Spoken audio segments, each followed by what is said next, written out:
calling a meeting of Student Success Committee to order. It is 12:04. And hi, I'm going to take roll call. Erica Benavides Garcia, present. Jackie Levin Ramos, absent. Cindy Leondo, Present. Lizzie Newsom, absent. Also, I want to recognize our board president, Mr. Esteban Rangel. Thank you, Madam Chair. Madam Chair, just FYI, Ms. Ramos did call and say that she was going to be absent today due to family matters. Yes. And Ms. Newsom did let us know that she was going to try to be here, but it just depends. So we'll go on. Number 3, discussion regarding dual enrollment program memoranda of understanding entered into with other educational institutions, including policies and procedures for developing, reviewing, and revising them. Ms. Lizzie Newsom, since she is not here, we will go on to number 4. Discuss the renewal of dual post-secondary credit partnership agreement between Laredo College and school districts. Dr. Marisela Rodriguez Tijerina and Dr. David Ariazola. Good afternoon. Student Success Committee meeting, Mr. Rangel, Dr. Minita, and all colleagues. Marisela Rodriguez Tijerina, Provost Vice President of Academic Affairs. With me are David Ariazola, Vice President of Student Success and Compliance. Julio Reyes, Director, Recruitment and Dual Enrollment. So the reason us 3 are here is because obviously to create an MOU like this, it requires a lot of divisions to come together. Obviously dual is not new to us, but we're up for renewal. And basically nothing significantly has changed other than updating the MOU to the new Senate Bill 412, Senate Bill 12, changes that came about in regards to the waivers that now school districts have to be responsible for. But, and the other thing that we added, Mr. Reyes is going to give you the updated copy of the MOU.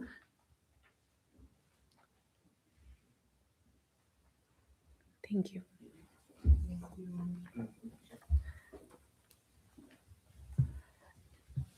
And some of the things, at least for curriculum, that we added, we had always offered continuing ed education courses, but now we added it onto our MOUs because if you remember, House Bill 8 did add continuing ed into the FAST program.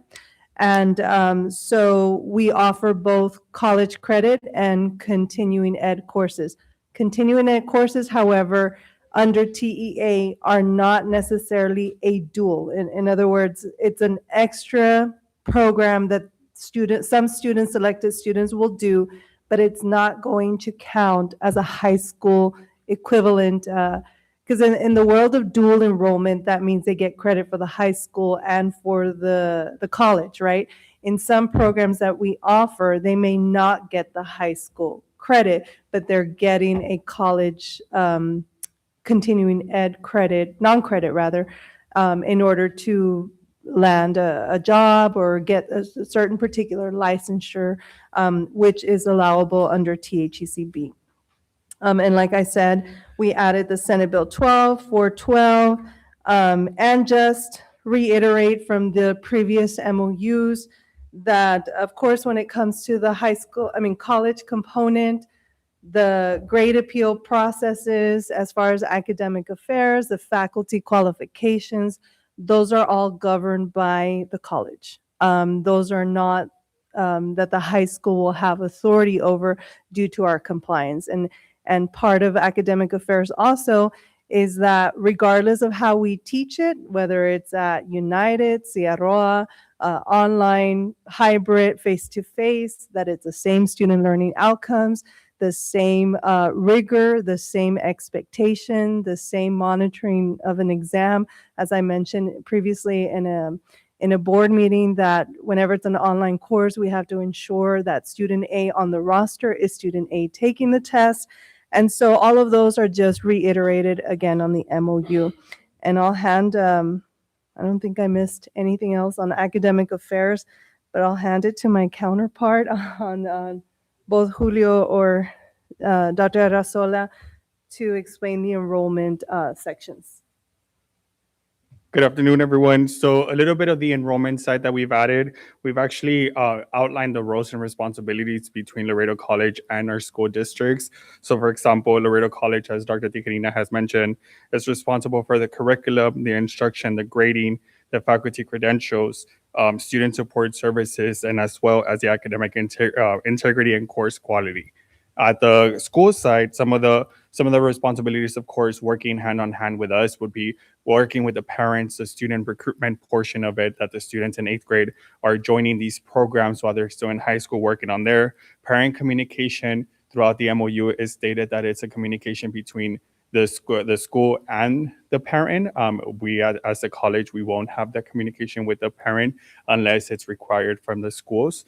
We're also talking about the parental consent, especially with Senate Bill 12, Senate Bill 412, and then working on the student support services. So as a dual enrollment student, you also have the opportunity to, of course, come over to the college and do advising, counseling, academic support services, disability services. We do outline our disability services process, as well as some clarification on the difference between the accommodations and the modifications of courses. And then we also tied in our tuition and fees. So as you all know, thanks to the board, we've been able to be offering dual enrollment for free because we are part of the FAST funding. So we did outline that information in there as well.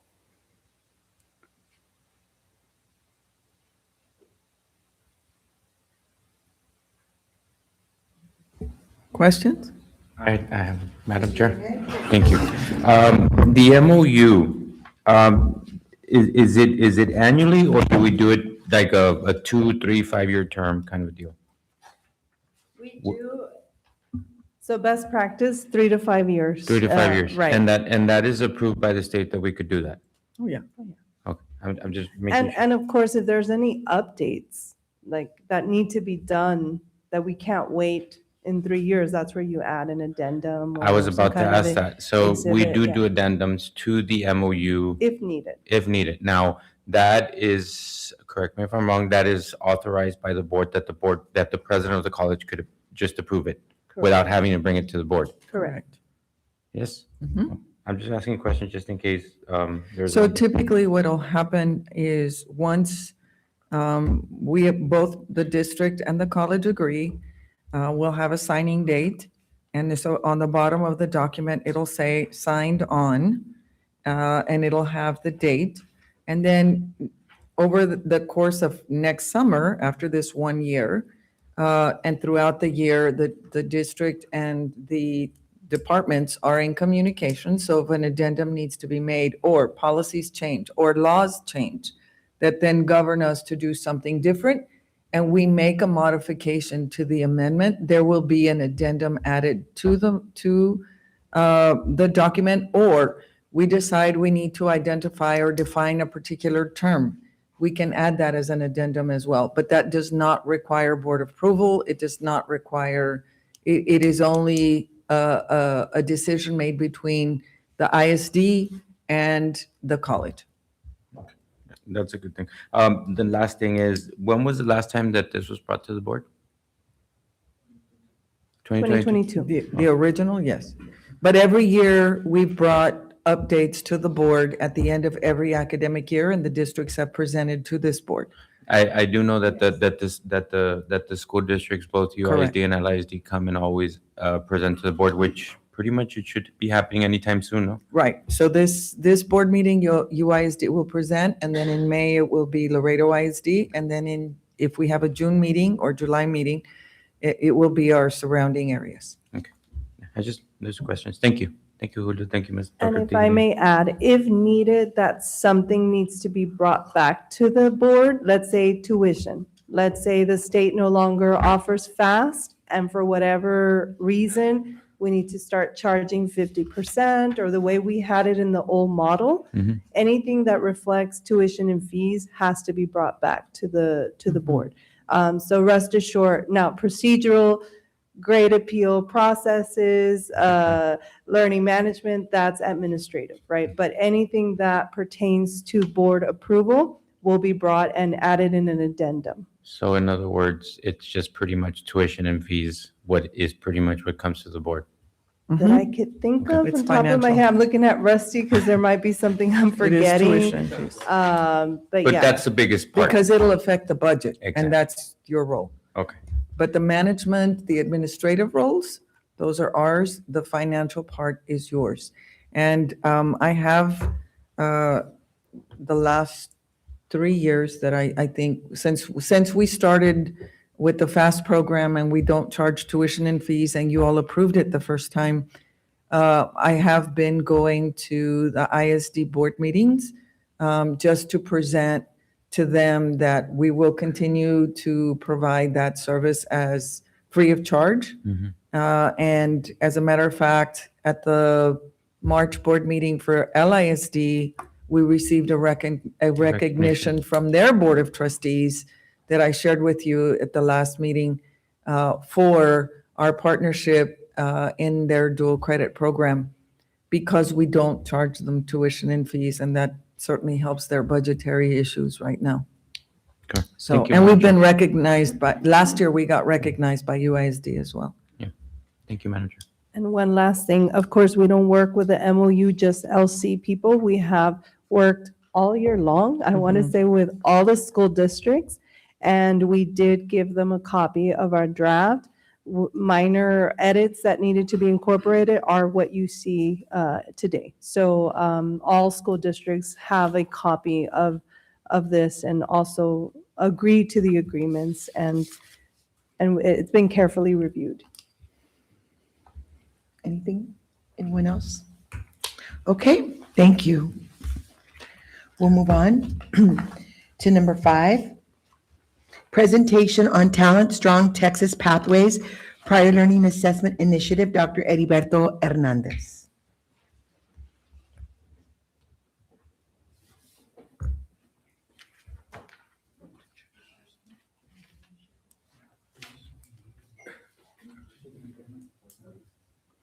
So while we get our technology together, for the last 4 years, the college has been participating with the Texas Success Center and the Pathways program in different capacities.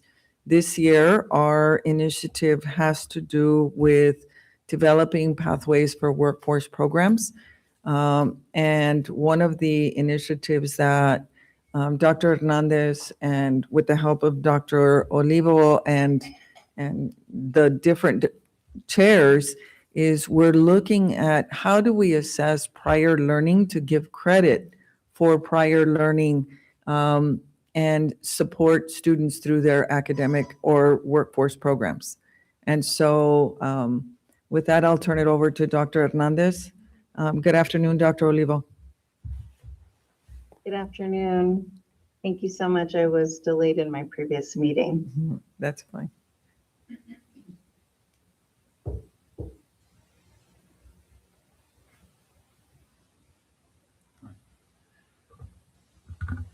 Good afternoon, Madam Chair, committee members, Dr. Ramirez, colleagues, Heriberto Hernandez, Associate Provost.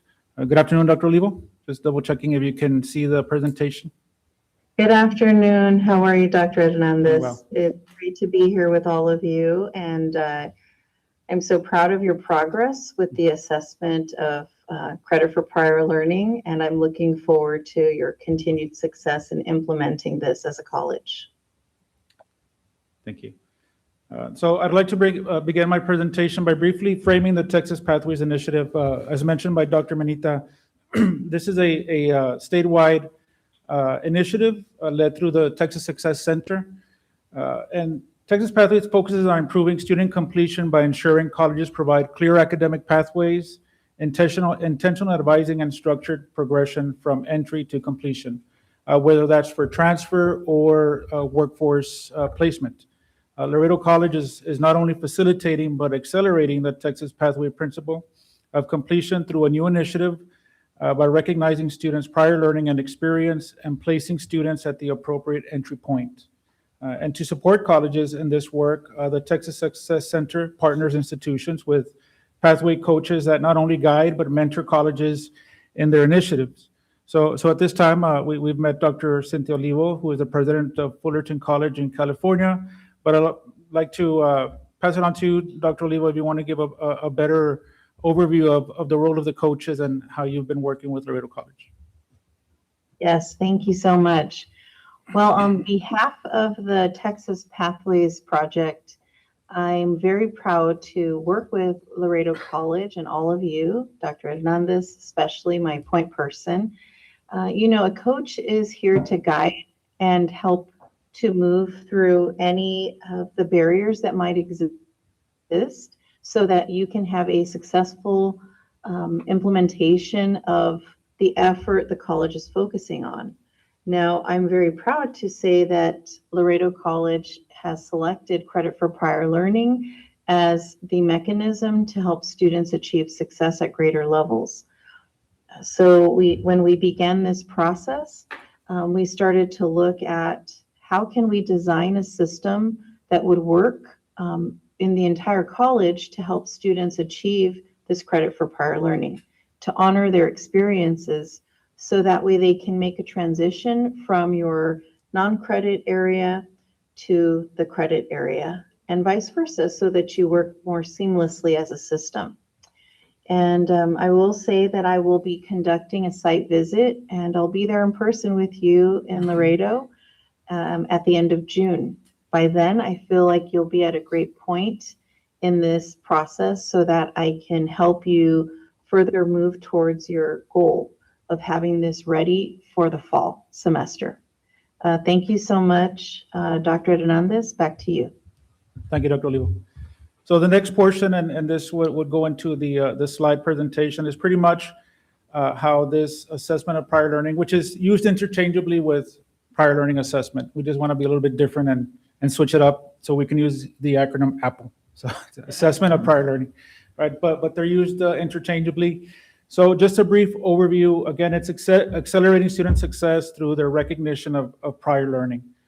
So what is it? It's, again, the evaluation of college-level learning acquired outside the traditional classroom, translating real-world experience into college credit. Right? So we want to value the experience that students have already outside of the classroom, but make sure to do it in a way that's structured and that, more importantly, validates what they've learned with the academic credit to maintain the academic integrity. So the PLA or the APPLE recognizes learning from these four major areas that we're gonna focus on. It's the applied learning courses, or what's known as non-credit CE courses, to academic course credit. There's the professional licensure or recognized certification, internal credit by examination, and professional employment experience, occupational licensing or testing. These are the four buckets, if you will, that are going to lead to the credit, the academic credit on our end. So the main goal is to close the gap, right? The credential gap, the workforce gap. THECB does have the goal of that 60% of Texans aged 25 to 34 will earn a certificate or degree by 2030. Right? So our role is with this initiative is to facilitate that goal and to close the gap. Some benefits for the students: faster degree completion. This is based on national data of other universities and colleges that do implement prior learning assessment. So faster degree completion, the average is between 9 and 14 months saved. Lower cost, higher completion rates, and persistence boost, right? So the increased motivation that students are moving quicker along their pathway, right? And then the faster path, career advancement. So we do see a potential benefit in folks who have years of experience in their respective occupations, but need that degree to move forward, right? So this would accelerate that process. For the college, the benefits for us is improved retention and completion, meeting or facilitating the goal of THCCB 60 by 30 and the HB alignment with completions. A stronger enrollment pipeline for the working adults. That's one of the student populations that we've been trying to increase, the adult student.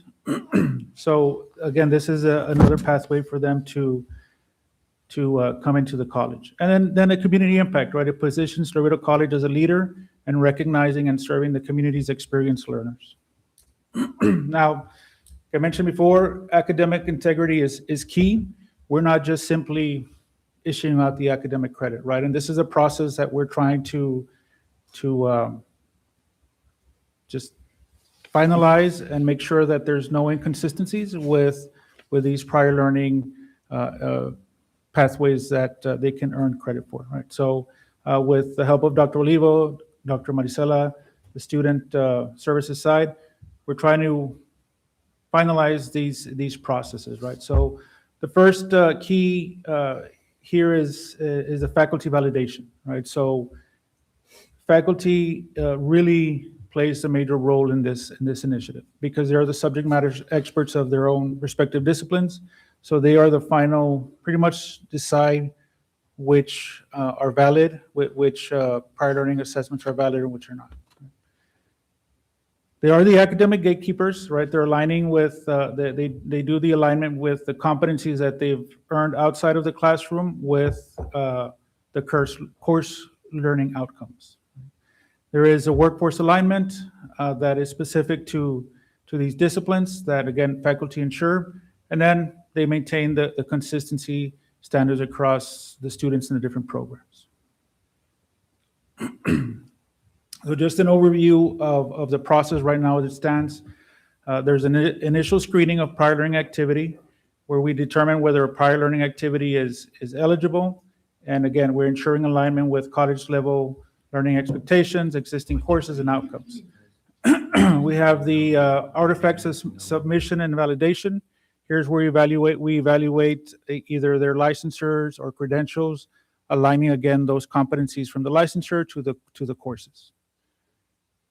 Faculty evaluation for course equivalency, again, they're the ones that determine if there is that equivalency. Moving on the approval process, it would then move over to the department chair for another evaluation. And then lastly, the provost, vice president of academic affairs level for the final approval, and then register will process the credit. That's the overall framework. Again, the implementation, we want to maintain consistency in the APL decisions or the Apple decisions, protection of academic standards, equity for students across programs, readiness for accreditation or compliance review. PLA, prior learning assessment, or Apple, is being implemented intentionally and it's not rushed, right? So we want to make sure that we do it pragmatically and that we maintain that academic integrity while giving credit for the students' experiences outside of the classroom. So currently, we're finalizing the screening criteria, standardizing artifact requirements, completing faculty evaluation rubrics, and confirming approval workflows. The next step would be to pilot the process with faculty participation before full implementation. So we do plan on implementing this for the fall semester, fall of 2026. So once it's implemented, how would a student know that this was available? So Like we're what process in the enrollment process would they see this pop up as an option? Sure.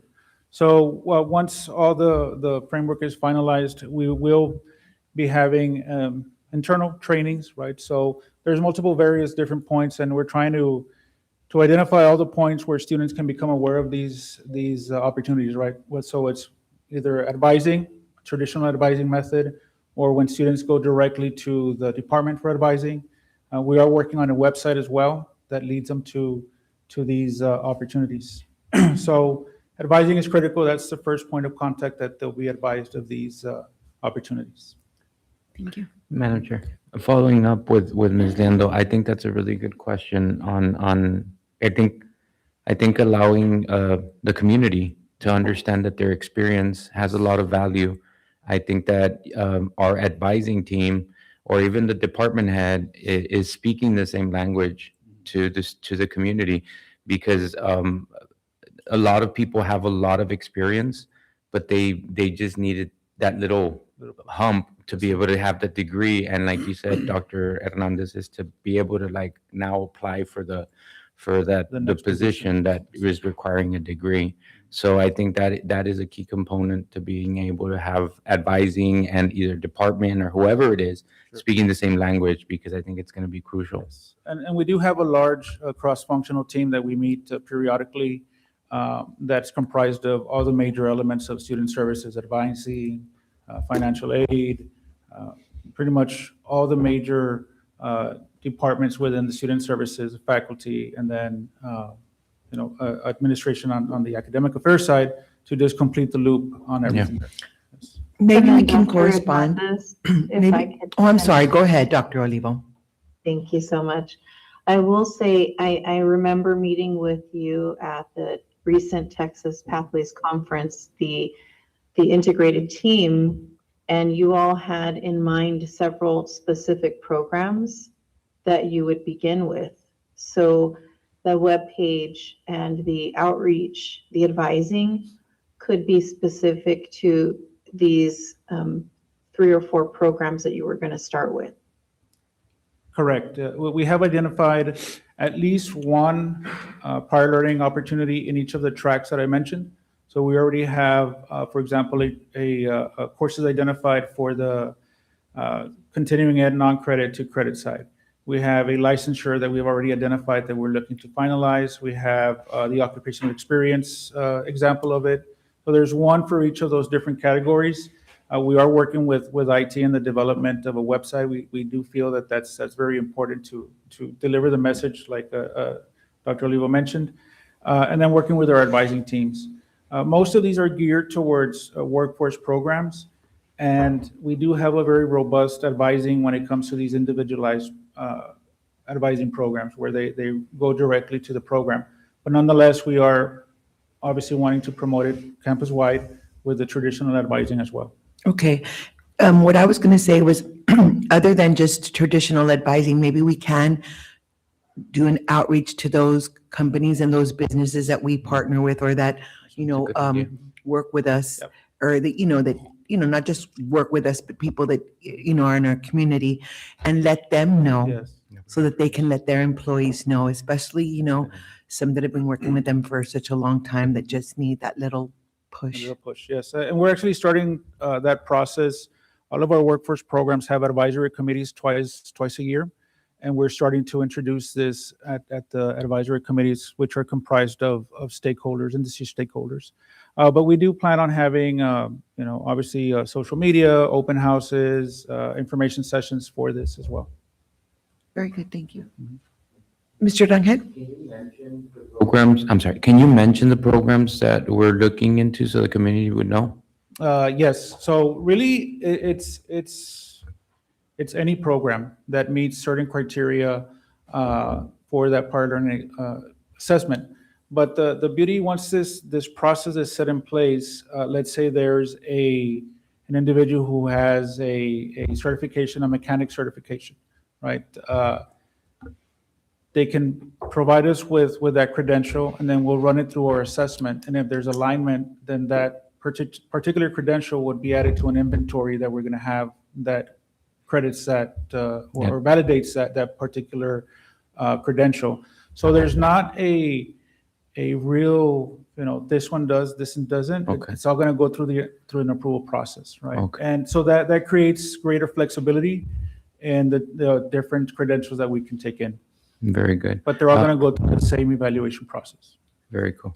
I just want to end, me personally, I just want to say, Dr. Olivo, thank you so much for helping us, in this process. And I want to just say congratulations to Dr. Hernandez, Tijerina, and Dr. Ramirez. This is awesome. This is really, really cool. I mean, I think Laredo, Webb County, and the surrounding areas, we have a lot of experience. We have a lot of people within numerous trades, welding, mechanical, whatever it might be, that they have so much experience, and them knowing, because a lot of them, and I come from migrant workers, so a lot of them understand the fact of that piece of paper is going to change their life. So I think that if they understand that their experience is going to have credit on educational, I think they're going to want to say, I just need that little hump to be able to get that position that I've been actually looking for like that I've been actually here for. So I just want to congratulate you guys. This is an awesome thing for our community. Congratulations on this. Thank you. Thank you. And I also think that, I mean, we do it for for teachers, you know, in the career and technology department, you know, where I came from. As a matter of fact, that's how I got into teaching, because I was a banker and I went in through my years of experience to become a business teacher. So, I mean, it does help. Your experience does mean, you know, it does matter, and it does mean something, Yes. you know. So I want to say thank you again to both of you, and thank you, Dr. Olivo, for helping and assisting us in, you know, in the ways that you have been, and we appreciate everything that you've done. Everybody, Thank you. thank you. Thank you so much, and congratulations to you all at Laredo College and Dr. Hernandez for being selected to participate in the Texas Pathways Project. I think it's incredible, and it really does give me a lot of orgullo that you're working on such a meaningful project that will help our community. You know, I'm the granddaughter of migrant farm workers también. My dad's was in construction, and to know that students are now able to obtain this kind of support towards achieving their certificate and degree is incredible. So thank you so much. Thank you. Thank you, Dr. Okay, moving on. Number 6, Laredo College Car Show Update, Dr. Heriberto Hernandez.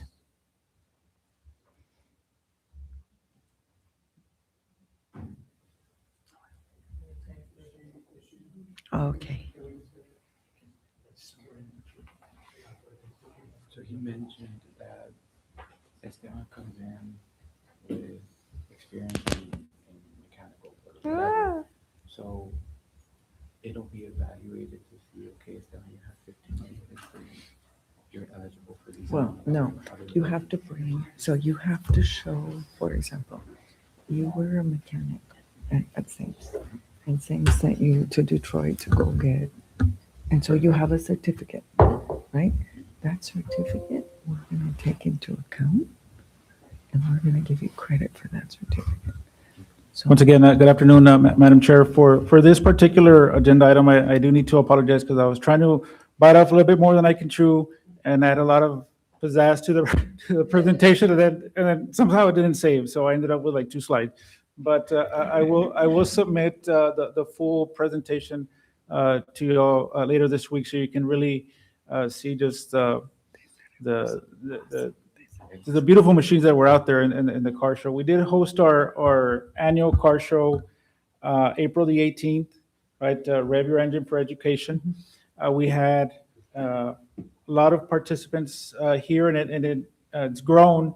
Last year, we had 112 vehicle entries. We raised $2,800 in student scholarships. This year, we had 126 vehicle entries and raised $3,150 in student scholarships. It was a nice day, but there was the risk of rain, right, all that week. And we actually finished just in time because it did start raining. So in talking to the department chair, he says a lot of folks, when even if there's a chance of rain, they won't take their vehicles out, right? So I think it would have been a little bit more, those numbers would have been higher if that factor wouldn't have been there. But it was a great event. It really showcases the teamwork of not only the transportation technology department, but the college family in putting this event. It gets larger and larger. This has been going on for about 10 years. And originally it was a part of, if you all remember, the Soapbox Derby. We used to have a Soapbox Derby competition. Yes. And this was kind of like a side event. So now this has become the main event, right? So we do have a lot of participants. We do have a event sponsor, proud event sponsor, Gonzalez Auto Parts, who has been helping us out for many years now. So it's a tradition that he, they They help us out. It's a great event, demonstrates the alignment of academics, workforce training, and really community pride.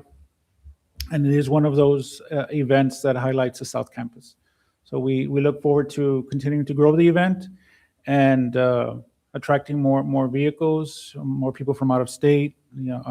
At one point, we were talking about having it as an international type of car show. So we're working on that. Hopefully, we'll get there soon.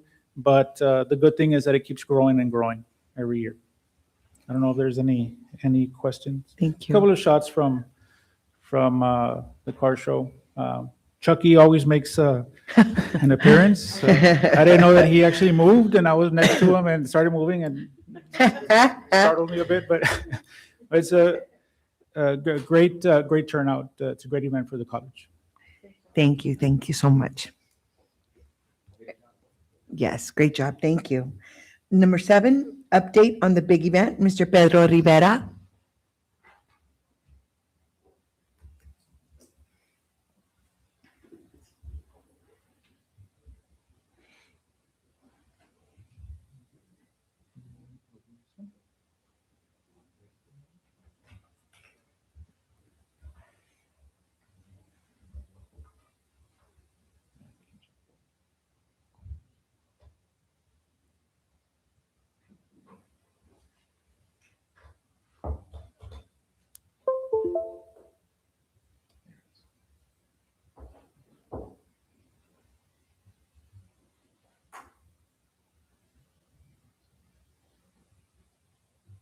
Greetings, everybody.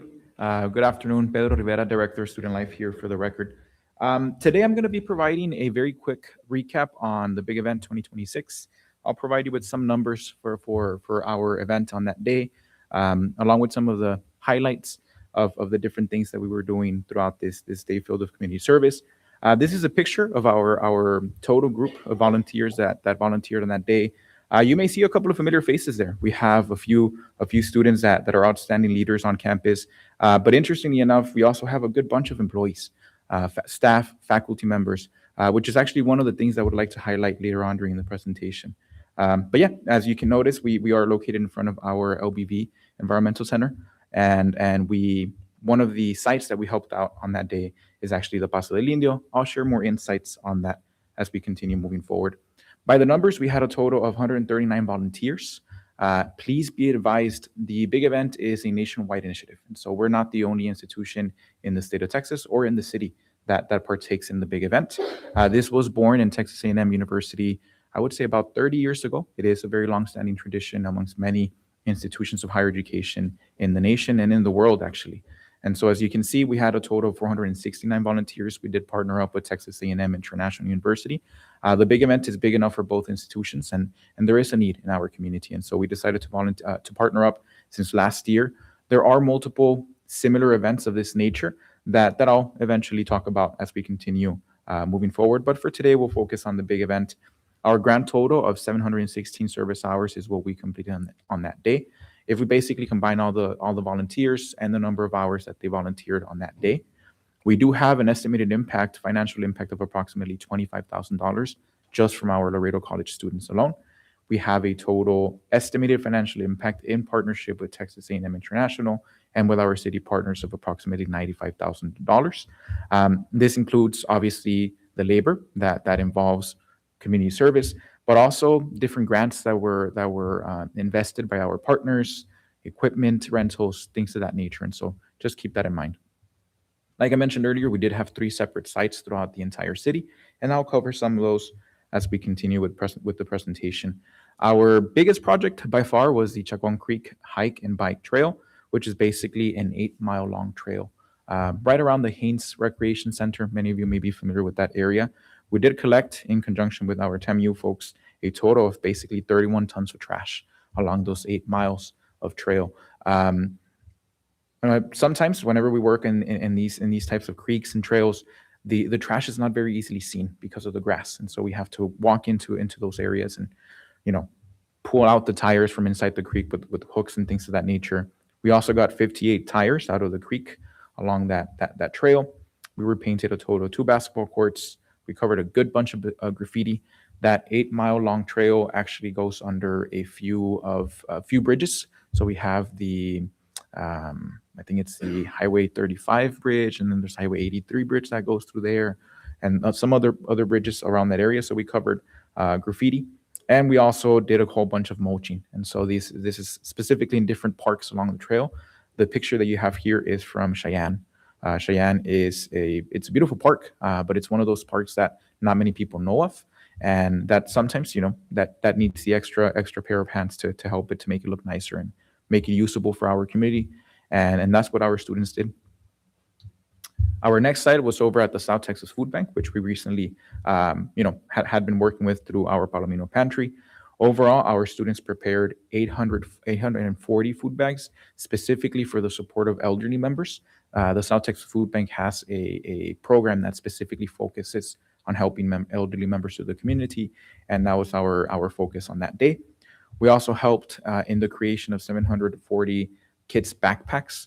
These are school supply programs that the food bank leads, and that we decided to help on that day. And aside from that, because we had a good amount of time left over, we actually invited people, members of the community, to stop by for a food distribution drive, and we helped a total of 180 families. Aside from that, we also helped out in the basic cleaning and maintenance of the warehouse, of the operations over at the food bank, along with some gardening. So say the food bank has this newly established project where they want to do sustenance farming in their facilities, and they basically want to grow some of the product that they give to their neighbors, and our students helped out with that as well. I think for the purposes of today's presentation, this is our shining jewel for the day. We had a lot of our students actually help out at El Paso del Indio, which is located here on campus. The main purpose of the project was making sure that the Paso del Indio was walkable, right? We want to make sure that that beautiful piece of land that we have here on campus is open to our members of the community and our students above all. And so our main effort on that day was picking up trash, mulching, and just making that trail walkable. I think one of the most underrated aspects of volunteering over at El Paso del Indio was actually the promotion that we created for that space. Our students were taking pictures and looking at the river, and they were just very excited, and many of them didn't know that we had that space available on campus. And so I think it's very important to highlight that.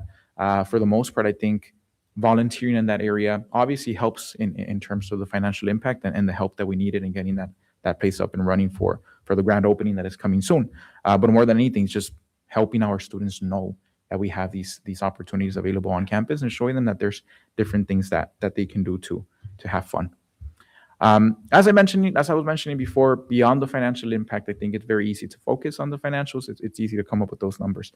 But overall, our main goal through the big event and through Make a Difference Day and many of the service initiatives that we have on campus is just instilling this sense of commitment to service in our students, and making sure that they become long-lasting learners and long-lasting people that are willing to service their community upon graduation at Laredo College, especially if they continue moving on and just being part of our community.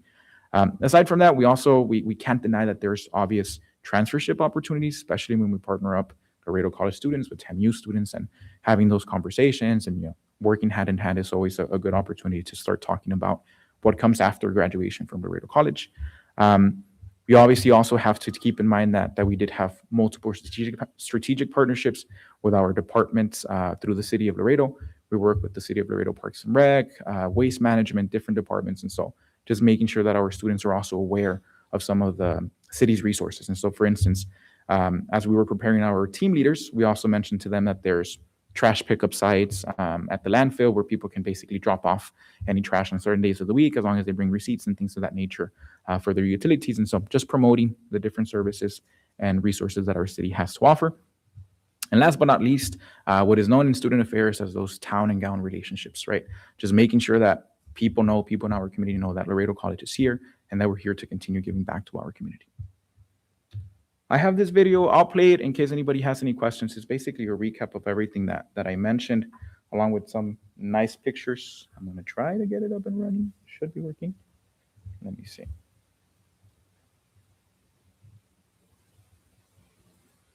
Maybe not. But ultimately, it's just pictures from the event, and it's just videos of everything that we did. At this point, I'm not sure if there's any questions on what we did on that day, anything that you would like to inquire on. Mr. Rangel? Thank you, Madam Chair. This is nice too, Pedro, what you guys did. You said we partner up with the city, so they send like dump trucks so we could go ahead and. Definitely. It goes much more further than that. So there's obvious resources that are shared with us. And so, for instance, we had a huge trash can on campus for El Paso del Indio that was completely free of charge to the college due to that partnership. And we filled it up with those 10 tons of trash that we collected in this area. There's also training aspects that are part of that deal we have with the city. Obviously, whenever you're picking up tires, for example, there's obvious ways that you need to approach this trash and debris, making sure that there's no snakes, things of that nature. So there's resources, there's training.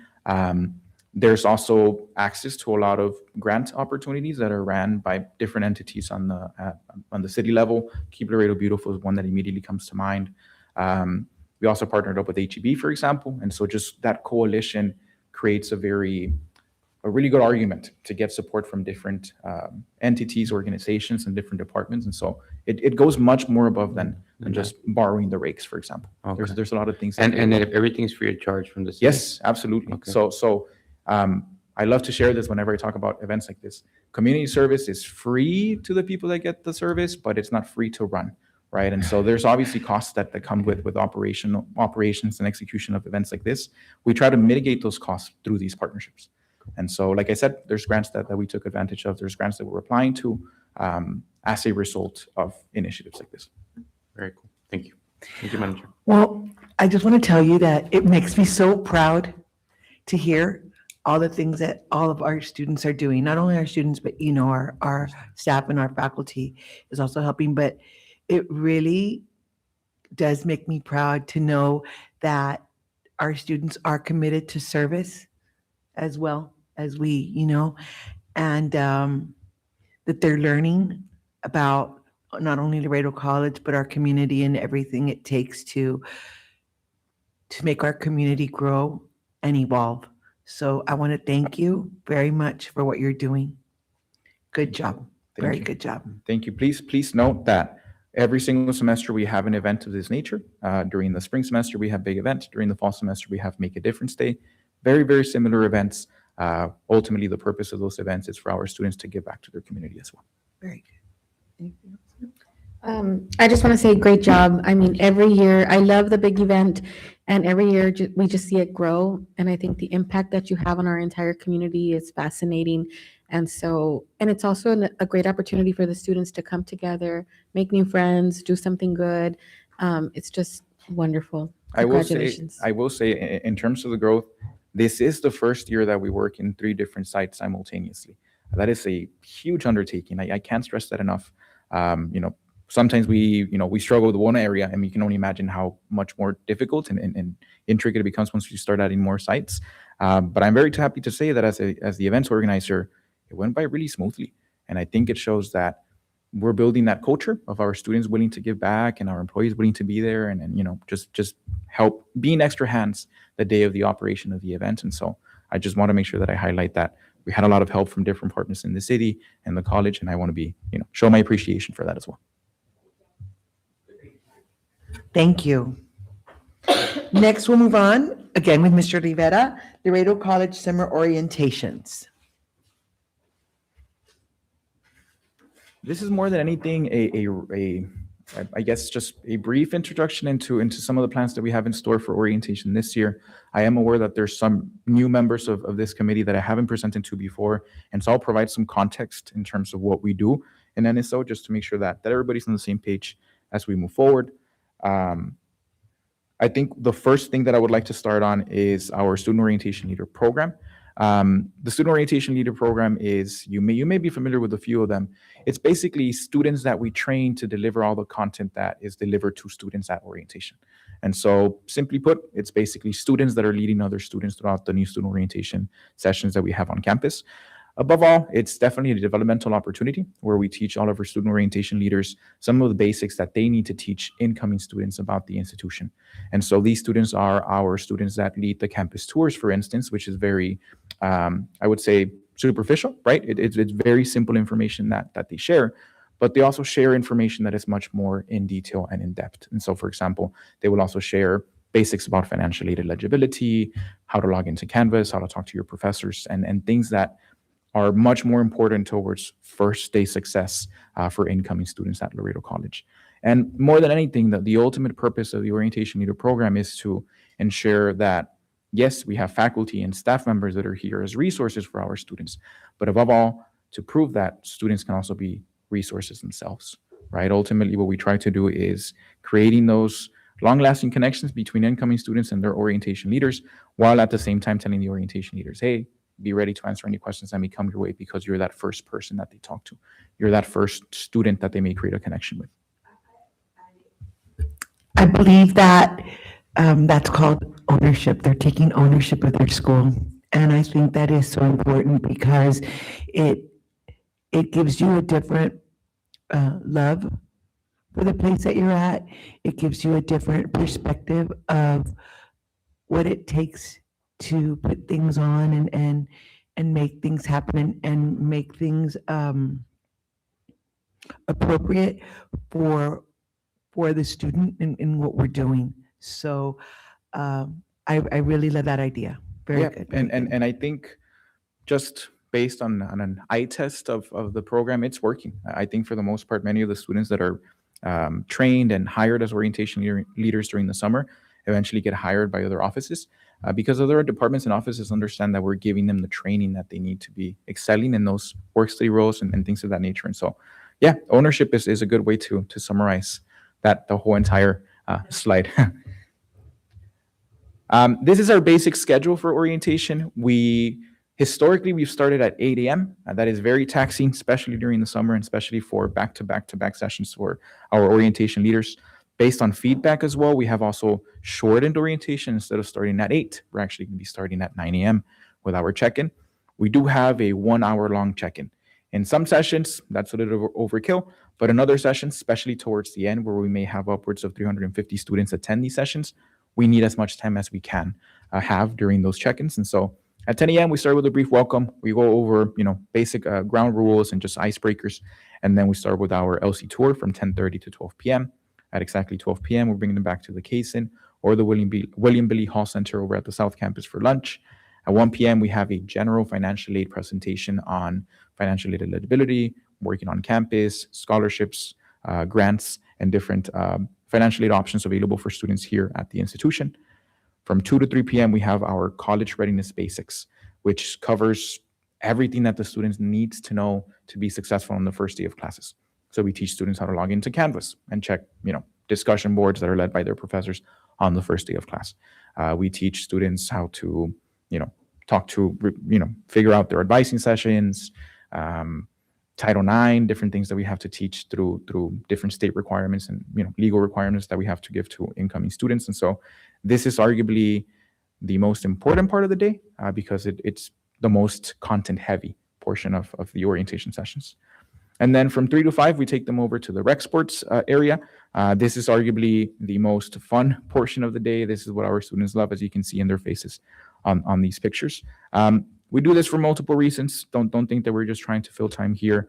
Number one thing is that we're trying to make sure that they're familiar with the gym and the different resources that we offer as a division. But above all, this also gives us time to basically pull out students that may need to get registered or that may have pending business with the institution. This gives us 2 hours to basically pull them aside and make sure that they're registered by the end of the day. Aside from that, it also gives our office time to basically print all of the IDs that we have to print on that day. By the end of the day, the student should be leaving our new student orientation sessions with basic information for the first day of classes, a couple of shirts, swag, school supplies for the first day of classes, but above all, their student ID so that they're ready to use our facilities since the first day of class. And then we dismiss people at 5 p.m. This is also one thing that I want to make sure that I highlight. We've made orientation a little bit shorter. This is just entirely based on feedback that is coming from our students. Here are the dates for our orientation sessions during the month of July and August. One thing that you'll notice here is that we're starting a little bit later. Every single year, well, for the past 2 years, we've started in late June. We decided to start early July this time around. For one main reason, Our first orientation session always has around 100 individuals, either here or at the South Campus. And so ultimately, delete or like removing that session and pushing it later should not really affect us in a negative way. As a matter of fact, I think it may be better for us because it means that more students will be available throughout the different sessions throughout the month of July and August. But yeah, we have a healthy mix of sessions both here and over at the South Campus to ensure that everybody has an opportunity to attend. A couple of highlights from the program in the past 2 years that we've had it here at OC. Every single day, every single time that we have an orientation session, towards the end of the day, we provide our students with a survey, and we ask the survey respondents to give us raw feedback on their experience for orientation. I'm very happy to say that amongst those survey respondents, we have a 4.7 satisfaction rate out of 5. And so they're pretty happy. That we obviously have some negative feedback. Usually the negative feedback is it's too hot, right? And we're having them do the campus tour. There's really not much we can do about that, but our students understand that. In the past 3 years, we've also had around upwards of 1,000 participants throughout the entire summer, and we hope to continue replicating that in the future. And last but not least, that orientation leader program that we were mentioning earlier, I think it's blossoming into what is expected for it to be. We have a few orientation leader returners that we've had for a few years already, which is always a good thing to see. Having those students take that ownership and become mentors of other students that are incoming, and just seeing them flourish in other roles on campus as student leaders or as employees in other departments. That's ultimately what the program is there for. And just like I said before, based on an eye test, it's succeeding in doing that. And that's pretty much it for orientation. I'm not sure if there's any questions, comments, concerns, anything. I know that most of you are familiar with the program. Thank you, Mr. Thank you. Rivera. Great job. Thank you. There is a training that we take the orientation leaders to. I don't know, you didn't mention that, or did I miss it? But I think Our retreats, yeah, well, and you take them to NOTA, don't you? we have. So we recently got a new coordinator, and we're asking for that. Well, that coordinator will be spearheading our orientation efforts this year. And in the past, we have taken students to what is known as the National Orientation Directors Association conference. It takes place in different places around the nation, but ultimately that conference helps students and our coordinator just focus on the best strategies that have been proven successful elsewhere in terms of retention, graduation, and orientation. So that's one of the things that we do for our orientation leaders. It is a month-long training, so that entire month of June, we're basically training them and making sure that they're the best version of themselves when it comes to the content that they'll be sharing with students. They have presentations from different directors in the campus, and it's just an opportunity for them to really, really immerse themselves in the world of student affairs at that particular point in time, and just making sure that they can put the best foot forward when it comes to those first orientation dates in the summer. Thank you. Thank you. Thank you. Anything, anybody? Okay, with that, the meeting is adjourned. Thank you very much.